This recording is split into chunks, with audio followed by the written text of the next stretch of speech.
Hello, I'm Susanne Fincher, and I'm passionate about mandalas.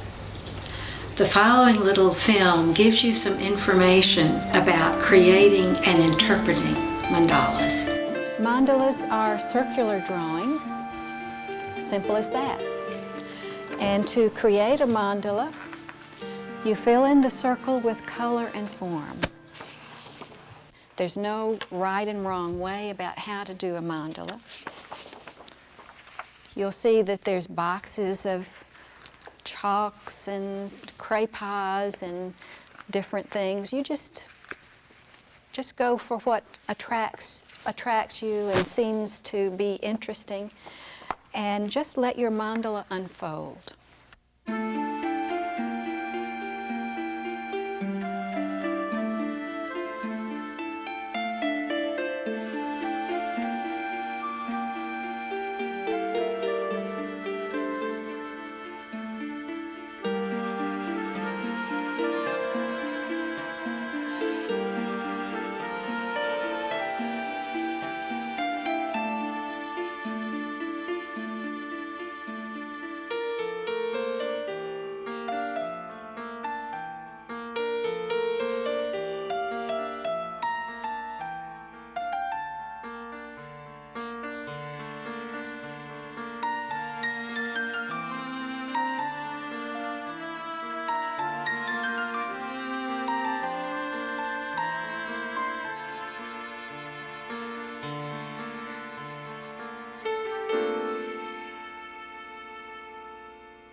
Then turn it and look at it from all angles. Decide where the top belongs, because sometimes it turns out that the top is in a different place than it was when you drew it. So look at it from all sides, and you'll get just a feeling of it being at rest, or like a rightness kind of in your gut that'll tell you that it's oriented correctly. And just disregard the edges of the paper when you're making your decision. And once you have it oriented the way you need it to be, then you might want to mark the top with a small T. And after you've established the top, then the next step is to give your mandala a title. And just let that bubble up from your unconscious. Don't think about it too much, just let it kind of present itself to you, the title of your mandala. And jot it down somewhere. So write down your associations to that color, and that will be just anything that bubbles up in your awareness today about that color. Try to disregard what that color meant to you in the past, or what you've heard somebody say that color means. Just let it be from your own unconscious that these associations come up, and just jot them down, stream of consciousness, after the names of the colors. And remember, if you have some of the paper showing through, some blank areas, be sure to include the color white in your associations. And when you feel like you've completed your associations to your colors, then do the same process for the shapes in your mandala. Just list the shapes, and you may need to describe them with a word or a phrase like purple squiggle or pink blob, or however you need to describe them. And then do your free associations to each of the shapes.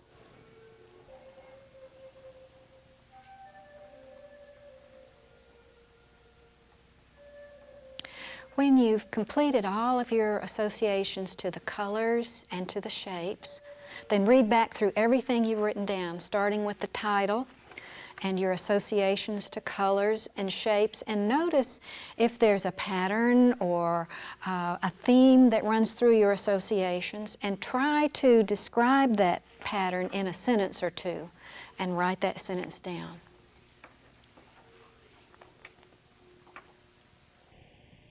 I'm Susanne Fincher. Let's review. To create a mandala, draw a circle and fill in the circle with color and form. To interpret your mandala, first find the top, then give your mandala a title, then list your colors and your associations to the colors, and do the same thing for the forms. Finally, read back through everything you've written, starting with the title and your associations to the colors and the forms, and see if you notice a trend or a theme that's emerging. And try to express that theme in a sentence or two. And that will be the interpretation of your mandala. As time passes and as you create more mandalas, you will become more skillful at interpreting your symbolism. And so the practice of creating mandalas can truly become your pathway to insight, healing, and self-expression. Thank you.